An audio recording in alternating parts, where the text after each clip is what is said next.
CNBC आवाज की financial literacy की मुहिम पहला कदम में आपका स्वागत है।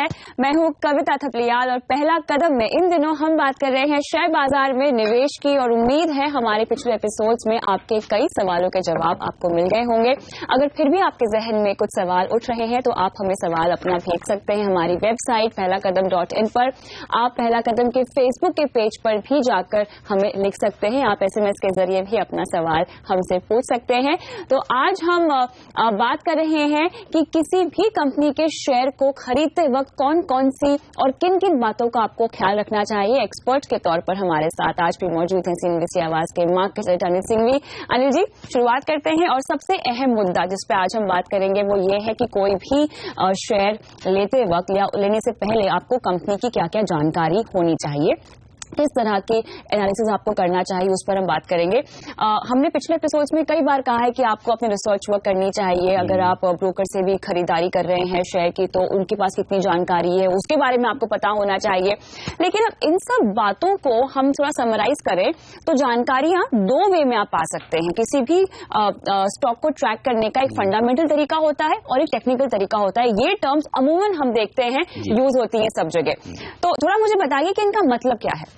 और एक और टर्म वो वायदा कारोबार की होती है। जनरली जब आप देखते हैं सुबह सुबह 8 बजे हमारा शो देखेंगे तो आपको पता लगेगा कि 3 एक्सपर्ट बैठे हैं। ये फंडामेंटल एनालिस्ट है, ये टेक्निकल एनालिस्ट है, ये F&O एनालिस्ट है। तो एक एक करके हम बताएंगे बेसिकली। लेकिन शेयरों का एनालिसिस करने का जो तरीका है वो 2 तरीका है, फंडामेंटल एनालिसिस और टेक्निकल एनालिसिस। अब फंडामेंटल एनालिसिस शॉर्ट में अगर मैं बताऊं दोनों में ताकि फर्क समझ में आ जाए। फंडामेंटल एनालिसिस किसी भी कंपनी की फाइनेंशियल परफॉर्मेंस को नापने का तरीका है। ओके। पास्ट में अच्छा। फिर पिछले 3 महीने में हो, 1 साल में हो, 3 साल में हो, 5 साल में हो, 10 साल में हो, कंपनी की फाइनेंशियल परफॉर्मेंस कैसी रही है अब तक, उसके बेसिस पर कुछ अनुमान लगाकर आगे फ्यूचर में कंपनी की परफॉर्मेंस कैसी रह सकती है और उसके बेसिस पर यह अंदाजा लगाया कि शेयर का भाव क्या हो सकता है। ओके। ये सिंपल है फंडामेंटल एनालिसिस। ठीक है। यानी कि पास्ट परफॉर्मेंस, आगे का प्रोजेक्शन और उसके बेसिस पे शेयर के भाव का अंदाजा लगाना। तो यहां पर आप फाइनेंशियल परफॉर्मेंस पर भरोसा करते हैं। राइट। अब आइए शॉर्ट में बता दूं टेक्निकल एनालिसिस क्या होता है। टेक्निकल एनालिसिस का इससे कोई लेना देना नहीं है, फाइनेंशियल से कोई मतलब नहीं, कोई लेना देना। टेक्निकल एनालिसिस पास्ट परफॉर्मेंस के बेसिस पे ही फ्यूचर प्रेडिक्ट करता है। हाँ। लेकिन वो पास्ट परफॉर्मेंस किस चीज की है? शेयर के भाव की। ओके। और उस शेयर में होने वाले वॉल्यूम की। अच्छा। तो टेक्निकल एनालिसिस के बेस पे आप क्या करते हैं? कल के, हफ्ते के, 15 दिन के, महीने, 3 महीने, साल, 2 साल, 10 साल के आप शेयर प्राइस के डेटा देखते हैं। अच्छा। वॉल्यूम्स के डेटा देखते हैं और उसके बेसिस पर कुछ एजम्पशंस, कुछ अनुमान लगाकर आप आगे का फ्यूचर प्रेडिक्ट करने की कोशिश करते हैं कि इसके बेसिस पर शेयर का भाव कहां जा सकता है, कितना हो सकता है। तो ये 2 फर्क है। ओके। है ना? तो बहुत क्लियर है कि फंडामेंटल एनालिसिस में फाइनेंशियल परफॉर्मेंस, कंपनी की पूरी फाइनेंशियल परफॉर्मेंस होती है। और टेक्निकल एनालिसिस में शेयर के भाव, शेयर में होने वाले रोज रोज होने वाले वॉल्यूम्स पर भरोसा किया। क्लियरली। तो आज हम विस्तार से बात करेंगे फंडामेंटल्स पर। आपने बताया कि कंपनी के फाइनेंशियल्स को ट्रैक किया जाता है और कंपनी की परफॉर्मेंस को ध्यान में रखते हुए आप अनुमान लगाते हैं कि आगे चल के स्टॉक प्राइस कैसे रिएक्ट करेगा। लेकिन उसमें भी कई सारे स्टेप्स होंगे, कई सारे टर्म्स होंगे जिनको हमें समझना चाहिए। तो सबसे पहले अगर मैं कंपनी के फाइनेंशियल परफॉर्मेंस की बात करूं तो किस चीज को हमें देखना चाहिए? ओवरऑल परफॉर्मेंस, कि कंपनी क्या कारोबार कर रही है। देखिए इसमें भी जो हम पहले एक बार डिस्कस कर चुके हैं कि टॉप डाउन अप्रोच होती है, बॉटम्स अप अप्रोच होती है। ओके। टॉप डाउन अप्रोच क्या है? सपोज आप एक फॉरेन इन्वेस्टर है, आपको हिंदुस्तान में पैसा लगाना है या आपको कहीं भी पैसा लगाना है विश्व में, तो पहले आप कैसे पैसा लगाने की सोचते? क्या ये कंट्री अच्छी है? राइट। क्या हिंदुस्तान एक अच्छा देश है पैसा लगाने के लिए? क्या यहाँ की इकोनॉमी स्ट्रांग है? तो पहले आपने देश को देखा, यहाँ के राजनीतिक आर्थिक हालात को देखा, ठीक है, समझ में आ गया। फिर आप आगे बढ़ेंगे, अच्छा यहाँ कौन कौन से सेक्टर्स अच्छा प्रदर्शन कर सकते हैं। फिर आपको लगा कि हिंदुस्तान की कंजम्पशन स्टोरी बड़ी अच्छी है, तो आप कंजम्पशन वाले स्टॉक्स में आ गए, FMCG स्टॉक्स में आ गए। फिर आपने देखा आगे आके कि फिर अच्छा इसमें कौन कौन सी कंपनियां हैं। फिर आप देखेंगे कोई लीवर, कोई मैरिको, कोई इमामी, कोई पीएनजी जैसी कंपनियां जो यहाँ कारोबार करती है। फिर आप इनमें से एक कंपनी चुनेंगे, कौन सी इस सेक्टर में जो अच्छी, सस्ती और ज्यादा ग्रोथ देने वाली कंपनी। तो आपने शुरुआत कहां से की? हिंदुस्तान से। और आए अल्टीमेटली आपने डाबर या इमामी को चुना। इसको कहते हैं टॉप डाउन अप्रोच, ऊपर से नीचे आना। दूसरा तरीका फंडामेंटल एनालिसिस का ये होता है, जिसे काफी लोग ये मानते हैं कि भाई देश कहीं भी जाए, सेक्टर कहीं भी जाए, इकोनॉमी कहीं भी जाए, अगर कंपनी कमा रही है और लंबे समय तक कमाएगी तो उसका भाव बढ़ना है। हो सकता है शॉर्ट टर्म में ये सारे फैक्टर्स अगर काम ना करे तो कंपनी शॉर्ट टर्म में उसका शेयर ना चले, लेकिन अल्टीमेटली तो शेयर का चलना इस बात पर डिपेंड करता है कि उस कंपनी की कमाई कितनी है। राइट। तो फिर अगर मेरी कंपनी कमा रही है तो आने वाले समय में उसका भाव आगे पीछे कभी न कभी बढ़ना तय है, तो उसे कहते हैं बॉटम अप अप्रोच। तो मैं सिंपल सबसे पहले कंपनी देखता हूं कि कौन सी कंपनी मुझे लगता है जो अच्छा कमा सकती है।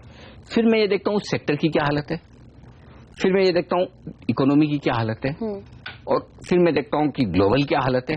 इसको कहते हैं बॉटम अप अप्रोच, कि नीचे से चलकर ऊपर तक जाना। तो सबसे पहले उसमें कन्विक्शन ये होना चाहिए कि कंपनी अच्छी है या नहीं। फिर अगर आपको लगता है नहीं कंपनी तो अच्छी है लेकिन इस सेक्टर के हालत तो कभी भी बदल सकते हैं, सरकार की पॉलिसी बदल जाए, ये हो जाए, तो फिर आप खरीदे ना खरीदे सेकेंडरी बात है। तो इसमें फर्स्ट जो क्या बोलते हैं उसको, कि एक सबसे बड़ी बात ये होनी चाहिए कंपनी की कमाई पर आपको पूरा कॉन्फिडेंस होना चाहिए, तभी बात आगे बढ़ेगी। और बॉटम डाउन अप्रोच में क्या होता है, जब आपको कंट्री पर, इकोनॉमी पर भरोसा है तो ही आगे बढ़ेंगे। तो ये दो तरीके हैं फंडामेंटल एनालिसिस के। अब जहां तक फंडामेंटल एनालिसिस का सवाल है, किया एक ही बेसिस पर जाता है, आप चाहे टॉप डाउन अप्रोच से जाएं या बॉटम अप अप्रोच से जाएं, होता सिर्फ और सिर्फ फाइनेंशियल परफॉर्मेंस के बेसिस पर। लेकिन सटीक कौन सी अप्रोच होती है यहाँ पर? ये देखिए, हाँ ये सवाल बहुत अच्छा है। वैसे देखा जाए तो कोई सटीक नहीं होती, और दोनों ही सटीक हो सकती है क्योंकि ये स्टॉक मार्केट है। लेकिन कविता, इसमें क्या है, सपोज मैं आपको ये कहूं कि आपको वियतनाम, कंबोडिया, ताइवान और जिम्बाब्वे, ये 4 देश, उनमें से किसी एक में पैसा लगाना है, तो फिर आपके लिए मुश्किल काम है, बहुत मुश्किल। तो पहले तो आप देश चुनेंगी, है ना।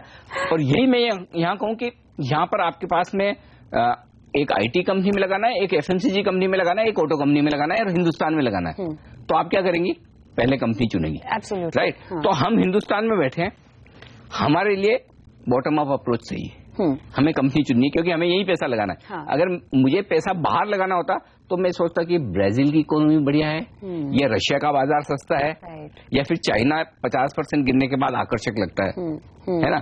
तो इसलिए मेरे लिए वो अभी काम की नहीं। तो हमारे जो दर्शक हैं उनके काम की बात क्या है कि आप नीचे से देखना शुरू करें, बॉटम अप, यानी कि जो कंपनियां अच्छी कमा रही, क्योंकि पैसा तो हमें यही लगाना है, हमें बाहर से बहुत ज्यादा फर्क नहीं पड़ता, तो उस सेक्टर से आप शुरुआत करें।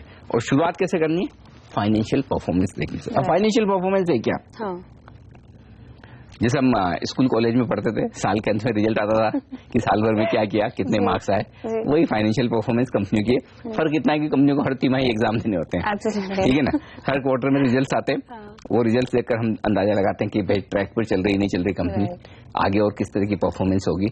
तो पुरानी जो परफॉर्मेंस आ रही है, कितना प्रॉफिट कमा रही है, कितना सेल्स कर रही है, कितने मार्जिन है, कितनी ग्रोथ हो रही है, ऑर्डर बुक कैसी है, ये तमाम सवाल है जिसका जवाब हम लेने की कोशिश करते हैं। अच्छा, ये इन्फॉर्मेशन इजीली अवेलेबल है, कंपनियां अपने रिजल्ट्स घोषित करती हैं, आपको पता चल जाता है, एक्सचेंजेस की साइट पर है, कंपनियों की साइट पर है, सॉफ्ट कॉपी आजकल तो आसानी से मिल जाती है, तो आप ये तमाम एक्चुअल वर्किंग जो है कंपनी की वो देख सकते हैं।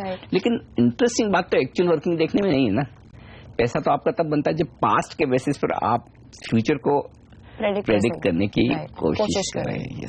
तो यहीं पर काम आता है प्रोजेक्शंस। प्रोजेक्शंस कैसे कर सकते हैं फिर हम? सबसे मुश्किल काम यही है, क्योंकि देखिए प्रोजेक्शन करने में क्या है, आपको कुछ न कुछ एजम्पशंस लेने होंगे, ठीक है। अब जनरली जब आप पास्ट परफॉर्मेंस देखते हैं तो 3 चीजों से देखते हैं, और 3 चीजों के बेसिस पर आपको आगे की फ्यूचर प्रोजेक्शन करनी है। 3 चीजें क्या है, पहला तो किसी भी कंपनी की बैलेंस शीट, किसी भी कंपनी का प्रॉफिट एंड लॉस अकाउंट, और तीसरा है cash flow account. Generally cash flow account कम डिस्कस किया जाता है, लेकिन जब आप रिसर्च करने बैठते हैं, और कैश फ्लो की इंपॉर्टेंस क्यों है, कई बार कंपनियां प्रॉफिट दिखाती है लेकिन वो कागजों में तो कई बार हम बोलते ना कि ये पेपर कंपनी है, कागज में कंपनी है, एक्चुअली तो कुछ वर्किंग है नहीं। अगर कंपनी एक्चुअल में काम कर रही है, एक्चुअल में पैसा बना रही, तो आपको उसकी बैलेंस शीट में पैसा दिखेगा, कैश दिखेगा। वो कहीं कहीं या तो बैंक में पड़ा होगा या कहीं कहीं इन्वेस्टेड होगा। तो कैश फ्लो स्टेटमेंट देखना जरूरी है कि पैसा आ रहा है जा रहा है, आ रहा है जा रहा है। तो वो तीसरी चीज है।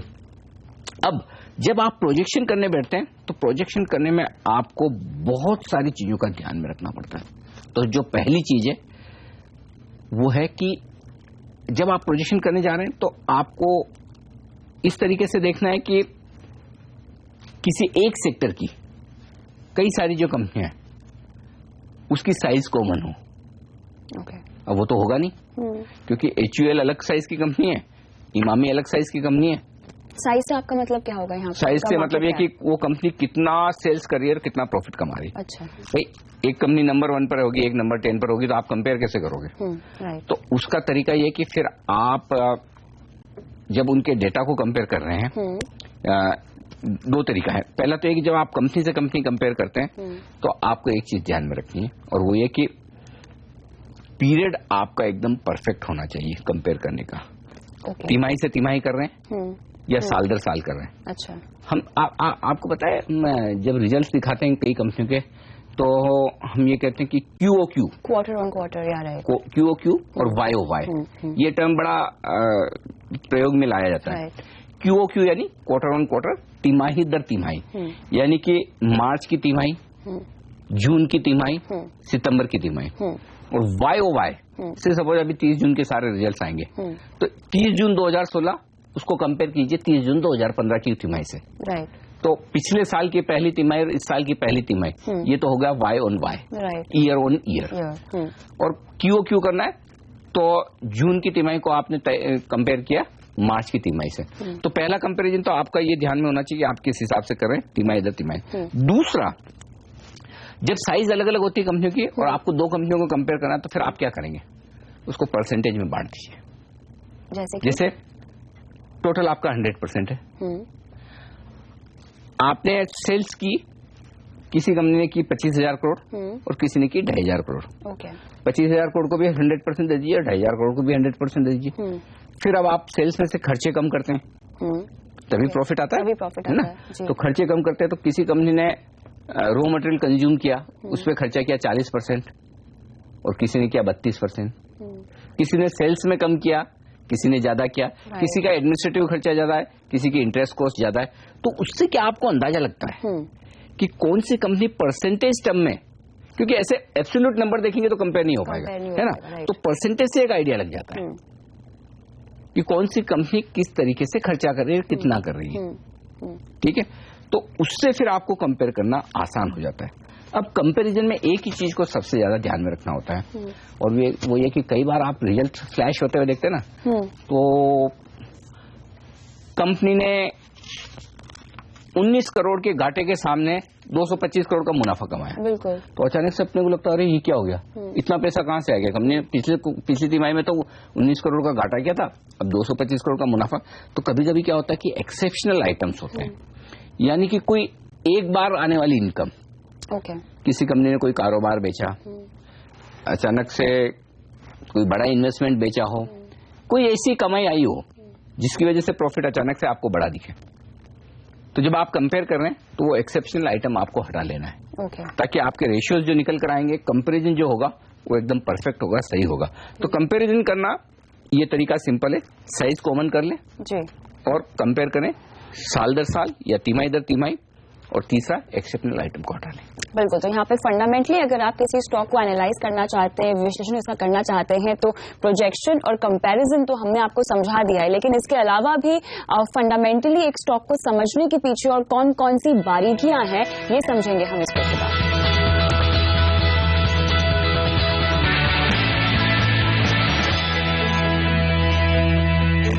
Welcome back. पहला कदम में आज हम आपको बता रहे हैं किसी कंपनी को फंडामेंटली अगर आपको समझना है तो किन किन बातों का आपको ख्याल रखना चाहिए, कौन कौन सी बारीकियां हैं जिन पर आप गौर करें।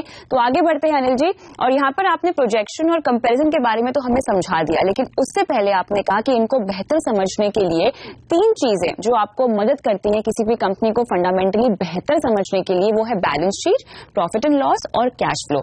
एक एक करके मुझे बताइए कि इनका मतलब क्या है। तो पहले बैलेंस शीट सिंपल। देखिए, बैलेंस शीट किसी एक पर्टिकुलर दिन के लिए बनाई जाती है कि उस दिन आपके बिजनेस की सिचुएशन क्या है, किसी कंपनी की सिचुएशन क्या है। तो जब भी आप बैलेंस शीट बनती है ना, आप देखते हैं balance sheet is on this date, as on 31 March 2016, यानी कि 31 मार्च 2016 के दिन कंपनी की हालत कैसी थी। बैलेंस शीट में होता क्या है, लेफ्ट हैंड साइड में लायबिलिटीज है, राइट हैंड साइड में एसेट्स है ना।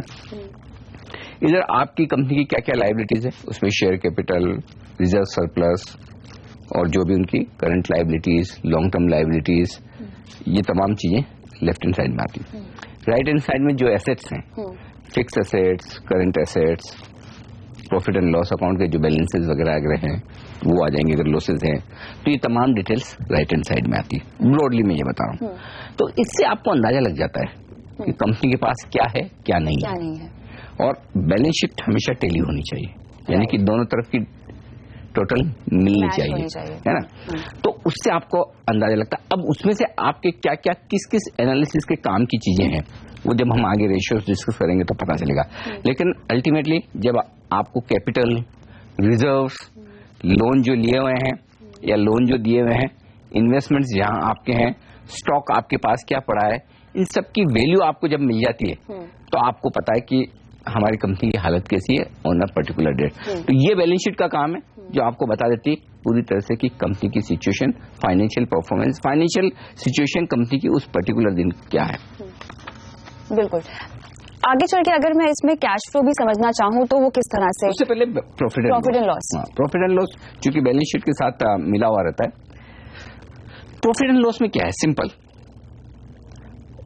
जब आप कोई काम करते हैं, कोई बिजनेस करते हैं तो करते हैं इसलिए कि मुनाफा कमाए, है ना। मुनाफा कैसे होगा, कोई चीज आप खरीदेंगे या बनाएंगे और फिर उसे बेचेंगे।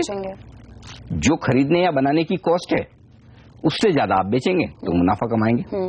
तो प्रॉफिट एंड लॉस में एक तरफ आपके हो गए खर्चे, एक तरफ हो गई इनकम। तो लेफ्ट हैंड साइड में आपके खर्चे आते हैं, एक्सपेंडिचर, राइट हैंड साइड में इनकम, ठीक है। अब आपकी जो भी सेल्स है वो आपने दिखाई, सेल्स में अगर कोई रिटर्न सेल्स रिटर्न हुए हैं या कोई डिस्काउंट दिए वो आप कम कर लीजिए, करा लीजिए। दूसरी तरफ आप वो सेल्स करने में आपने जो गुड्स बनाया उसकी क्या कॉस्ट आई है, उसमें सेल्स मार्केटिंग के क्या खर्चे हैं, इंटरेस्ट की क्या कॉस्ट है, डेप्रिसिएशन कितना चार्ज किया, तो अलग अलग आइटम होते हैं। वो सारे आइटम आपके उसमें आ गए। उसके बेसिस पे आपने अब उसमें अलग अलग तरह के प्रॉफिट फिर निकाले जाते हैं। कुछ ऑपरेटिंग प्रॉफिट होते हैं, नेट प्रॉफिट होता है, उसमें भी अलग अलग रेशियोज बनते हैं जिसकी हम बात करेंगे। लेकिन बेसिकली ये है कि अगर आपने सेल्स ज्यादा किए और सब खर्चे निकाल के आपकी सेल्स की टोटल ज्यादा हो रही है, इसका मतलब आपने प्रॉफिट कमाया, तो वो प्रॉफिट आ जाएगा और वो प्रॉफिट आपका बैलेंस शीट में पहुंच जाता है। तो ये कोरिलेशन है। तो बैलेंस शीट बनाने के पहले प्रॉफिट एंड लॉस अकाउंट बनाना जरूरी है, क्योंकि प्रॉफिट एंड लॉस अकाउंट का जो बैलेंस है वो बैलेंस शीट में जाता है। अगर लॉस है तो वो एसेट साइड में जाएगा। अब ये इंटरेस्टिंग बात है कि लॉस है एसेट साइड में जाता है और प्रॉफिट बनाया तो वो रिजर्व्स में जाता है, लायबिलिटी साइड में बैलेंस शीट में दिखाया जाता है। ओके। और इस समय कैश फ्लो कहाँ जाएगा? कैश फ्लो बेसिकली कहीं नहीं जाएगा। एक्चुअली कैश फ्लो आपको इस बात का आइडिया देता है कि कंपनी का पैसा कब कहाँ से कितना आ रहा है और कब कहाँ कितना जा रहा है। अच्छा। किस चीज से आ रहा है और किस चीज में जा रहा है। ओके। जनरली होता क्या है, पैसा कहाँ से आना चाहिए और कहाँ जाना चाहिए। आना कहाँ से चाहिए, आप जो भी सेल्स कर रहे हैं, जो भी कमाई कर रहे हैं, कंसल्टेंसी दे रहे हैं तो कंसल्टेंसी से आएगा, सेल्स कर रहे हैं तो सेल्स से आएगा, है ना। वो आपका रेवेन्यू हो गया। जाना कहाँ चाहिए, जाना चाहिए अगर आप जो भी खर्चा कर रहे हैं, अगर आपकी फर्म आईटी फर्म है, कंसल्टेंसी फर्म है तो आपकी सैलरी का खर्चा हो गया, खर्चा, एक्सपेंशन, जो भी मैन्युफैक्चरिंग कंपनी है तो आपका रॉ मटेरियल का खर्चा हो गया, प्लांट चलाने का खर्चा हो गया, ऑफिस का एडमिनिस्ट्रेटिव खर्चा हो गया, ये सारे खर्चे होते हैं ना। तो लेकिन कैश फ्लो में एक जो खास बात एनालिस्ट लोग देखते हैं, एक्सपर्ट लोग देखते हैं, वो ये कि अगर आप अच्छा पैसा आना किससे, आपके डेटर से जिनको आपने माल बेचा है, राइट, या जिनको आपने सर्विसेज दी है, वो पैसा कितने वक्त में आ रहा है। ओके। कई बार क्या होता है कि सपोज इंडस्ट्री का फिनोमिना होता है ना कि कैश में ही खरीदा बेचा जाता है, कहीं कहीं उधार देने और लेने का सिस्टम होता है। अब समझिए टेक्सटाइल इंडस्ट्री है, वहां तो उधार चलती है, तो आप ही कहेंगे मैं तो उधार दूंगा नहीं तो आप बिजनेस में रह नहीं पाएंगे, तो आपको देना तो पड़ेगा। लेकिन कई देने के साथ साथ क्या पैसा टाइम से आ रहा है। इंडस्ट्री का फिनोमिना है कि 30 दिन में आना चाहिए, 60 दिन या 90 दिन में आना चाहिए। तो आपके डेटर्स हैं वो कितने समय के बाद पैसा दे रहे हैं, तो ये ध्यान में रखना जरूरी है। लंबा समय तक अगर पैसा नहीं आ रहा है तो वो थोड़ी चिंता की बात हो जाती है ना, तो वो देखना जरूरी। कई बार क्या होता है कि कंपनी सेल्स तो दिखाती रहती है, हमें लगता है यार ग्रोथ तो बढ़िया हो रही है, लेकिन सेल्स दिखा दिया, सामने डेटर्स देनदार वो खड़े हैं, क्या इनको बेचा है।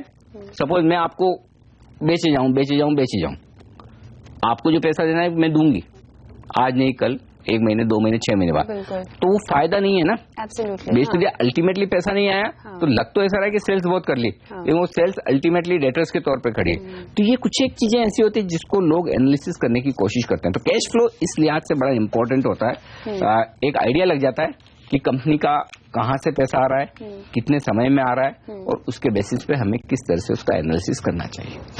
लेकिन इसको अगर हम रेशियोज की तरह समझना चाहें, क्योंकि हमने प्रोजेक्शन में बात कर ली, कंपैरिजन में बात कर ली, और अब अगला जो थर्ड पैरामीटर है फंडामेंटल्स को समझने का, वो है रेशियोज। ये जो 3 हमने अभी समझे हैं आपसे चीजें, इनको रेशियोज को समझने में कितनी आसानी होगी? सारे रेशियोज इन्हीं से निकलेंगे। ओके। आपको किसी भी कंपनी का कोई भी रेशियो निकालना हो, और रेशियो क्या है, बेसिकली रेशियो किसी भी कंपनी को कंपेयर करने का एक तरीका है। जैसे कि हमने परसेंटेज में समझा था, उसी तरह से क्या रेशियोज को भी समझना चाहिए? बिल्कुल। तो कुछ एक रेशियो जो मैं बताऊं आपको किस तरह से किए जा सकते हैं। पहला तो है operating profit ratio. Operating profit का मतलब है कि बेसिक कामकाज जो कंपनी कर रही है उसकी सिचुएशन क्या है। तो जो आपने गुड्स बनाया, बेचा, उसके सामने रॉ मटेरियल की कॉस्ट और जो खर्चे हैं वो निकाला, वो आ गया आपका ऑपरेटिंग प्रॉफिट। और ऑपरेटिंग प्रॉफिट को आप सेल्स से जब डिवाइड करते हैं तो जो परसेंटेज आता है वो आपका ऑपरेटिंग प्रॉफिट रेशियो है। अच्छा। वो आपका कुछ कंपनी में 10% हो सकता है, 20% हो सकता है, 15% हो सकता है, कुछ कंपनी में 2 या 3% हो सकता है। तो जो ट्रेडिंग वाली कंपनियां हैं वहां पर रेशियो बहुत कम होगा, जो मैन्युफैक्चरिंग या हाई मार्जिन वाली कंपनियां हैं वहां पर ऑपरेटिंग प्रॉफिट रेशियो बहुत ज्यादा होगा। अच्छा। तो जितना ज्यादा ऑपरेटिंग प्रॉफिट रेशियो है, इसका मतलब कंपनी की कारोबार पर उतनी ज्यादा पकड़ है। ठीक है। इससे आगे बढ़कर फिर दूसरा रेशियो जो निकाला जाता है वो है नेट प्रॉफिट रेशियो। अब इसमें जो आपके प्रॉफिट एंड लॉस अकाउंट में जो नेट प्रॉफिट है, उस नेट प्रॉफिट को आप डिवाइड कीजिए सेल्स से। तो ये जो रेशियो आया, अब नेट प्रॉफिट रेशियो में क्या होता है, ऑपरेटिंग प्रॉफिट तो आपने निकाल दिया, अब ऑपरेटिंग प्रॉफिट में से इंटरेस्ट, इनकम टैक्स और डेप्रिसिएशन, ये 3 खर्चे और कम कर लीजिए। अब ये क्यों कम करते हैं कि ये ऑपरेटिंग का पार्ट नहीं है। कभी कंपनी डेट ले रही है, कभी नहीं ले रही है, ले रही है तो उसको इंटरेस्ट देना है, कभी टैक्स कम भी लग सकता है, कभी ज्यादा भी लग सकता है, और डेप्रिसिएशन कभी नई एसेट्स हैं तो ज्यादा लगता है, रेशियो परसेंटेज के हिसाब से अमाउंट कभी कम लगता है, इसलिए इन्हें ऑपरेटिंग में नहीं माना जाता। तो जब ऑपरेटिंग प्रॉफिट में से ये 3 चीजें आप और घटा देंगी तो ये नेट प्रॉफिट आ जाएगा। तो नेट प्रॉफिट को आप सेल्स से आप डिवाइड करेंगे तो अल्टीमेटली आपने जितनी भी सेल्स की उस पर नेट मुनाफा क्या कमाया वो नेट प्रॉफिट रेशियो आपको देता है। और ऐसे में जैसे कि आपने कहा कि परसेंटेज में हमें डिवाइड कर देना चाहिए चीजों को, तो वो बेहतर हमें समझ में आता है बेहतर तरीके से। उसी तरह रेशियो को कंपेयर करने के लिए भी क्या हमें क्वार्टर ऑन क्वार्टर या ईयर ऑन ईयर कंपैरिजन करना चाहिए और बाद में परसेंटेज निकालना चाहिए? हाँ बिल्कुल, और वो बहुत ईजी है। आप एक फॉर्मूला डालने की जरूरत है, जैसे आप फॉर्मूला डालते हैं और उसी से ज्यादा आप आसानी से समझ सकते हैं कि क्वार्टर ऑन क्वार्टर क्या रेशियोज बन रहे हैं, साल दर साल क्या रेशियोज बन रहे हैं। तो ऐसे में इन 2 रेशियो के अलावा कुछ और रेशियोज जो ध्यान में रखना चाहिए और जो जनरली हम सामान्य तौर पर जिनका काफी जिक्र करते हैं, डेट टू इक्विटी रेशियो। अब डेट टू इक्विटी रेशियो क्या है? डेट का मतलब कंपनी पर क्या कर्ज है, कितना कर्ज है, और इक्विटी मतलब कंपनी की पूंजी क्या है। पूंजी का आंकड़ा तो बहुत इजीली अवेलेबल होता है, सबको पता चलता है। डेट का आपको देखना पड़ता है क्योंकि वो वेरिएबल होता है। आपको किसी पर्टिकुलर दिन बैलेंस शीट में आपको डेट मिल जाएगा, उसके बाद अगर कुछ कम ज्यादा हुआ है तो अलग बात है। डेट डिवाइडेड बाय इक्विटी, इससे पता चल जाता है आपकी कंपनी के ऊपर कर्ज कितना है। जितना ज्यादा डेट इक्विटी रेशियो उतना खराब माना जाता है। क्यों? क्योंकि कंपनी ने कैपिटल कम लगा रखी है, कर्ज ज्यादा ले रखा है। खराब क्यों है? खराब इसलिए जब आप कर्ज ले रहे हो तो ब्याज तो देना पड़ेगा, ब्याज दोगे तो आपके नेट प्रॉफिट में कमी आएगी, और उस लिहाज से लोग उसे खराब मानते हैं। लेकिन इसमें भी दो तीन चीजें, कुछ कंपनियां ऐसी है जिनमें डेट इक्विटी रेशियो 1 से नीचे होना चाहिए, यानी डेट कम होना चाहिए, इक्विटी ज्यादा होनी चाहिए। कुछ कंपनियां ऐसी जहां डेट इक्विटी रेशियो 3, 3.5, 4 पर तक भी जाता है, जैसे कि पावर सेक्टर है। अब पावर सेक्टर ऐसा सेक्टर है जिसमें 10-15 साल तक कमाई नहीं होती, या होती तो बहुत कम होती है, तो वहां पर डेट का पोर्शन बहुत ज्यादा होता है। 60%, 70%, 80% डेट होता है, 20%, 30% ही इक्विटी होती है। तो आप डेट इक्विटी रेशियो भी जब कंपेयर कर रहे हैं तो एक आईटी कंपनी और एक पावर कंपनी को साथ साथ कंपेयर नहीं कर सकते। उसी सेक्टर की कंपनियों को कंपेयर करें कि क्या इसका डेट इक्विटी रेशियो परफेक्ट है। अब डेट इक्विटी रेशियो में सबसे ज्यादा ये ध्यान में रखने वाली बात है कि अगर आपको ये लगता है कि किसी कंपनी का डेट इक्विटी रेशियो बहुत ज्यादा है और सामने कमाई कम है, तो उसके लिए जो डेट पर ब्याज उसे चुकाना है, कर्ज पर जो ब्याज चुकाना है, अगर वो नहीं चुका पाए तो डिफॉल्ट हो जाएंगे। तो इसलिए लोग ज्यादा कर्ज वाली कंपनियों पर, ज्यादा डेट इक्विटी रेशियो वाली कंपनियों पर थोड़ा सा सावधान रहते हैं। तो ये ध्यान में रखने वाली बात है। इसके अलावा भी कई सारे हैं, मेरे ख्याल से interest service coverage ratio, earning per share, और ये सब तमाम रेशियो हैं जिनको हमें समझना होगा। लेकिन फिलहाल रुकते हैं छोटे से ब्रेक के लिए।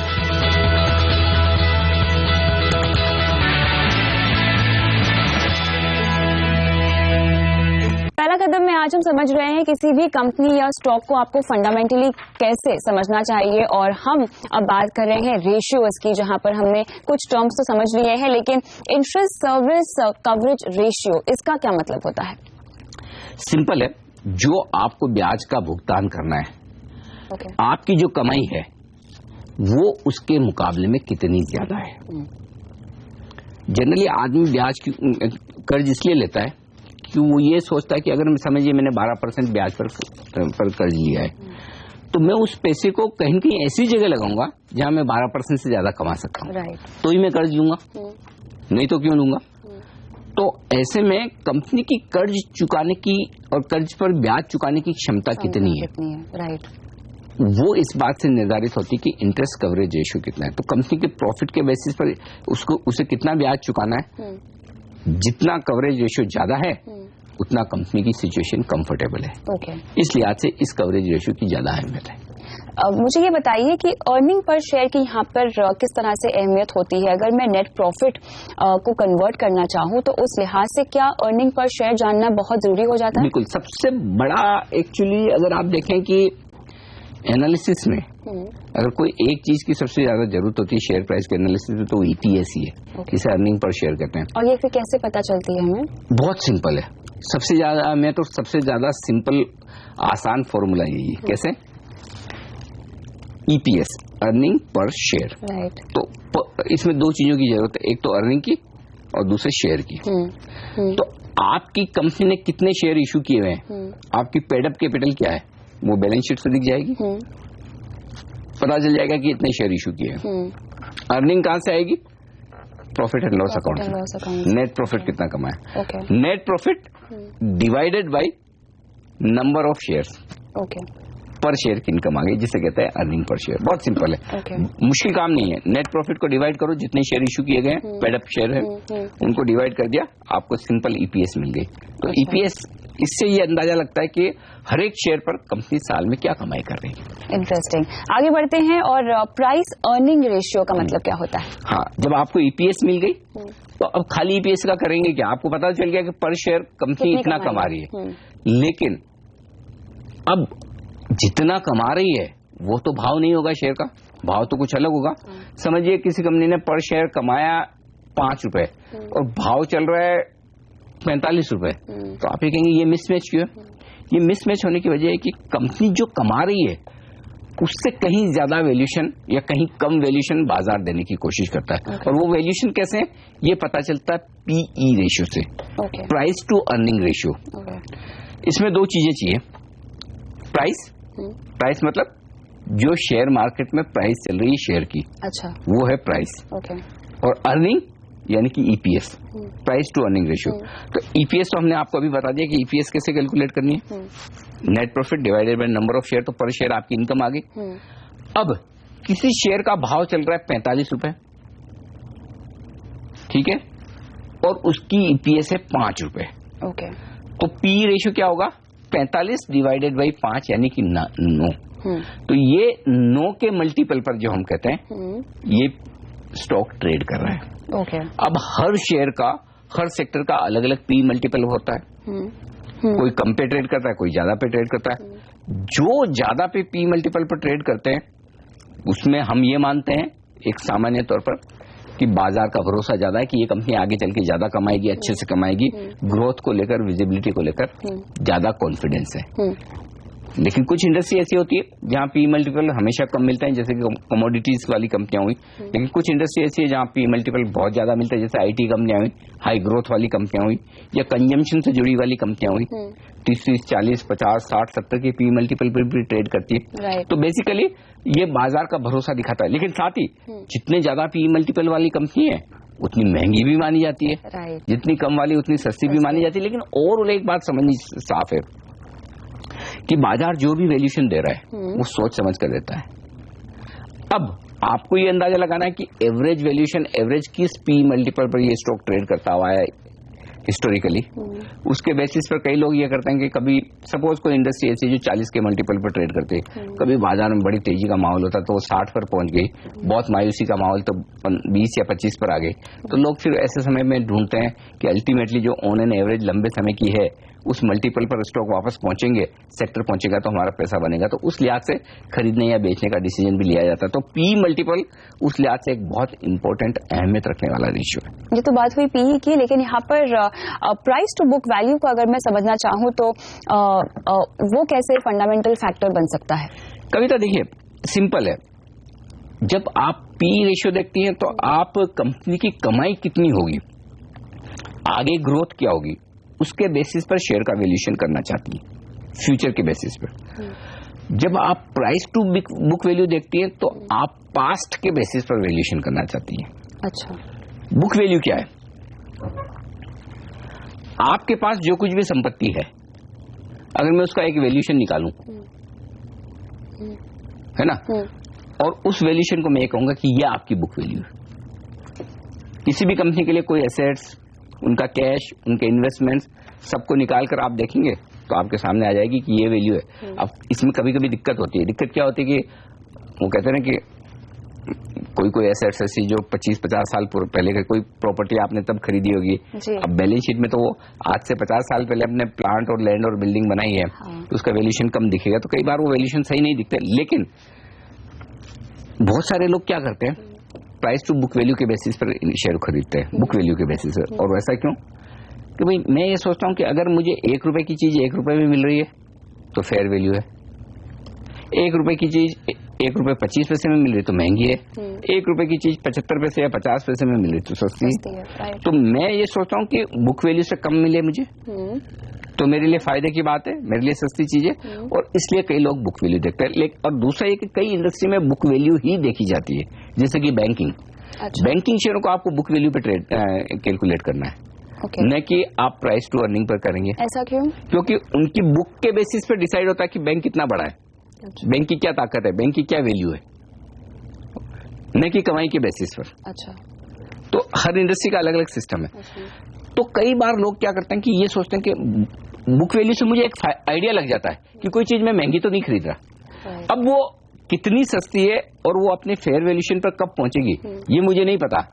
लेकिन एटलीस्ट तो जनरली कुछ कंजर्वेटिव टाइप के जो इन्वेस्टर होते हैं ना, ज्यादा रिस्क नहीं लेना चाहते हैं, वो बुक वैल्यू के बेसिस पे शेयर खरीदते हैं, और जो एग्रेसिव इन्वेस्टर हैं वो पीई के बेसिस पे खरीदते हैं। तो प्राइस टू बुक वैल्यू ये market price divided by book value of the company, ये आपके सामने पीई मल्टीपल आ गया, price to book value ratio आ गया। अब ऐसे में डिविडेंड यील्ड और डिविडेंड पे आउट पर अगर मैं फोकस करना चाहूँ तो क्या ये भी फंडामेंटल फैक्टर बन सकते हैं? हाँ, डिविडेंड की अपने आप में अहमियत है, जो हमने पिछले कुछ एपिसोड्स में बात भी की थी कि देखिए हर आदमी ये चाहता है कि एक रेगुलर कमाई होती रहे। तो आपको शेयर से कमाई कैसे होती है? दो तरीके से, एक तो कंपनी जो डिविडेंड देती है वो, और दूसरा शेयर के दाम बढ़ते हैं वो। अब शेयर के दाम बढ़ेंगे घटेंगे ये तो किसी के हाथ में है नहीं, और कब बढ़ेंगे कितना बढ़ेंगे वो पता नहीं, क्योंकि अल्टीमेटली मार्केट के फैक्टर्स भी काफी कुछ होते हैं। लेकिन अगर आपको रेगुलर डिविडेंड आता रहे, डिविडेंड टैक्स फ्री आता रहे तो अच्छा लगता है। राइट। और साथ ही वो ये भी बताता है कि कंपनी की फाइनेंशियल परफॉर्मेंस मजबूत है, कंपनी के पास पैसे हैं, वो डिविडेंड बांट सकते हैं, तो इसलिए डिविडेंड यील्ड देखा जाता है। अब डिविडेंड यील्ड देखने का क्या तरीका है? एक तो डिविडेंड पे आउट रेशियो, यानी कि कंपनी शेयर की जो फेस वैल्यू है और जो कंपनी डिविडेंड दे रही है। सपोज फेस वैल्यू है 10 रुपए और कंपनी ने डिविडेंड दिया 4 रुपए का, तो आपका डिविडेंड पे आउट रेशियो हो गया 40%, 4/10। तो आपको लगेगा अरे कंपनी 40% डिविडेंड दे रही है, ये तो पे आउट रेशियो। लेकिन होता क्या है, अल्टीमेटली आपको देखना यह है कि कंपनी की मार्केट प्राइस के सामने क्या रेशियो आ रहा है। ओके।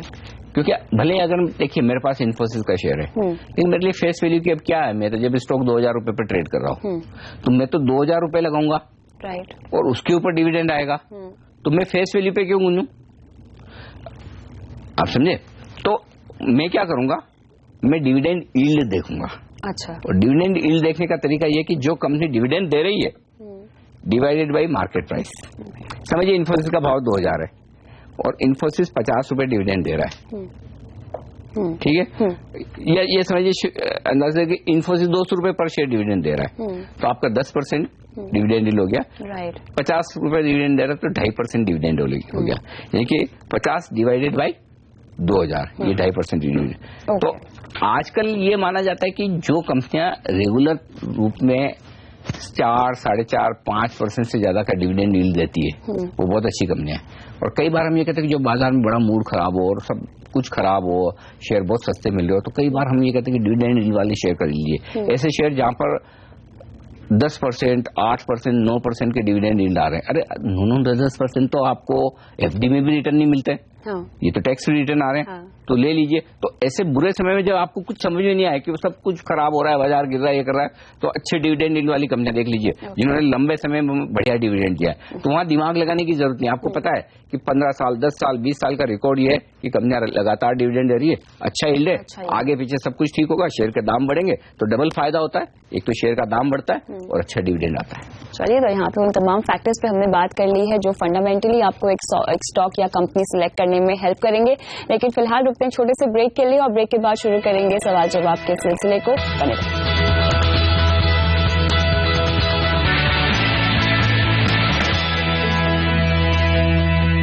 पहला कदम में अब वक्त आ गया है आपके सवालों के जवाब देने का, और पहले दर्शक नागपुर से संजय कुमार हमारे साथ जुड़ रहे हैं।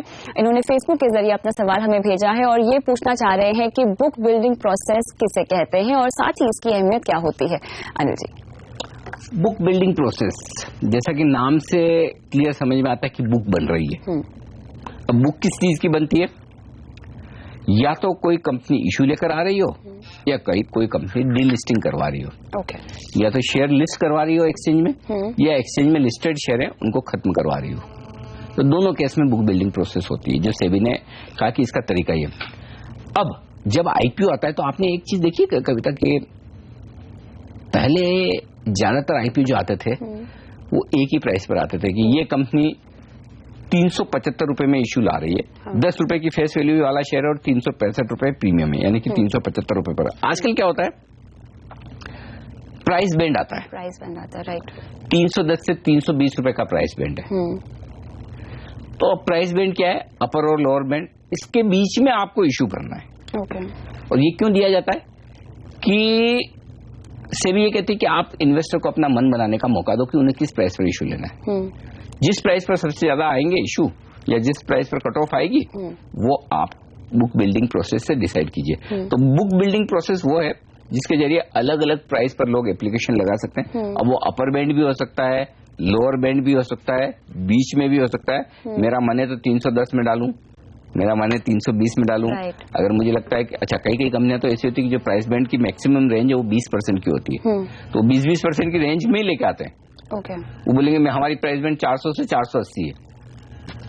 अब मुझे कोई बोलेगा, मुझे लगे 480 में तो महंगा है, हाँ 400 में ठीक है, मैं अपनी एप्लीकेशन 400 पे डालूंगा। तो इसे बुक बिल्डिंग कहते हैं, और इस प्रोसेस के जरिए एक फाइनल प्राइस लाई जाती है, इसे बुक बिल्डिंग प्रोसेस कहा जाता है। अच्छा, ये आईपीओ की बात होगी। हाँ। जब डीलिस्टिंग होती है तब भी बुक बिल्डिंग प्रोसेस का इस्तेमाल किया जाता है। ओके। कैसे? अब कंपनी ये कहती है कि हमारे हिसाब से ये फेयर वैल्यू है XYZ, या हम इस प्राइस पर डीलिस्टिंग करने के लिए तैयार हैं। अच्छा। अब उसके बाद हर एक इन्वेस्टर जिसके पास शेयर है उसको अपना शेयर टेंडर करना है, वो अपने हिसाब से प्राइस देगा। कंपनी कहेगी हमें लगता है हमारे शेयर का भाव 200 रुपए रीजनेबल है, आप हमें दे दीजिए, हमें डीलिस्ट करना है। तो मुझे लगता है नहीं, आपके पास तो इतनी एसेट्स हैं, अच्छा आप डीलिस्ट करें तो कुछ तो रीजन होगा। हाँ। तो हम तो 200 नहीं, हम तो 250 में देंगे। हो सकता है ना? राइट। तो ये भी बुक बिल्डिंग प्रोसेस के जरिए शेयर टेंडर करने का एक तरीका है, जिसमें आपको जो मर्जी है वो प्राइस पर आप बुक बिल्डिंग प्रोसेस में डाल सकते हैं। अब वो एक्सेप्ट होंगे नहीं होंगे वो सेकेंडरी बात होती है, प्रोसेस समझने, हाँ प्रोसेस समझने के लिहाज से। तो अगर आईपीओ आना है या शेयर को डीलिस्ट होना है, दोनों ही केस में बुक बिल्डिंग प्रोसेस का इस्तेमाल किया जाता है। आगे बढ़ते हैं और भोपाल से नरेंद्र शर्मा का सवाल लेते हैं। पेड अप कैपिटल किसे कहा जाता है, ये पूछना चाह रहे हैं। Paid up capital basically simple formula ये है कि जब आप शेयर इशू करते हैं, शेयर जैसे इशू किया, एक तो होती है ऑथोराइज कैपिटल। राइट। तो मैं शुरू से बता देता हूं। ऑथोराइज कैपिटल मतलब किसी भी कंपनी ने कितनी कैपिटल ऑथोराइज करवा के रखी है रजिस्ट्रार ऑफ कंपनी से, कि मैं इतने शेयर इशू कर सकता हूं। ठीक है। उसके बाद आती है इशूड कैपिटल। से सपोज मैंने 1 करोड़ रुपए की कैपिटल ऑथोराइज करवा रखी है। अब जरूरी नहीं कि मैंने 1 करोड़ की करा रखी तो सारे शेयर मैं इशू कर लूं, 1 करोड़ तक मैं कर सकता हूं। और आरओसी यानी कि रजिस्ट्रार ऑफ कंपनीज में आपको जो कैपिटल है, ऑथोराइज कैपिटल जो भी आप लेते हैं, उस पर आपको फीस देनी होती है। ओके। ठीक है ना? तो ये आपके लिए ऑथोराइज कैपिटल होगी। अब 1 करोड़ की सपोज ऑथोराइज कैपिटल है, उसमें से मैंने इश्यू की 75 लाख की, तो ये इश्यूड कैपिटल होगी। अब मैंने 75 लाख के शेयर बांटे हैं अलग अलग इन्वेस्टर में, हाँ। अलॉट कर दिए, लेकिन जरूरी नहीं कि सारे के सारे उन्हें पैसे दे ही दिए हों। कभी फुली पेडअप होते, कभी पार्टली पेडअप भी शेयर होते हैं। तो जो शेयर में जो पैसा आ चुका है वो हो गई पेडअप कैपिटल। ओके। तो ये 3 तरीके हैं, ऑथोराइज कैपिटल, इशूड कैपिटल और पेडअप कैपिटल। चलिए, तो यहाँ पर इसी के साथ वक्त हो गया आज के एपिसोड को यहीं पर समाप्त करने का। लेकिन पहला कदम में अगर आपको कोई सवाल पूछना है तो अपना सवाल आप हमें SMS कर सकते हैं, फेसबुक के पेज पर जाकर भी सवाल भेज सकते हैं। अगले हफ्ते आपसे फिर मुलाकात होगी एक नए टॉपिक के साथ। फिलहाल दीजिए इजाजत।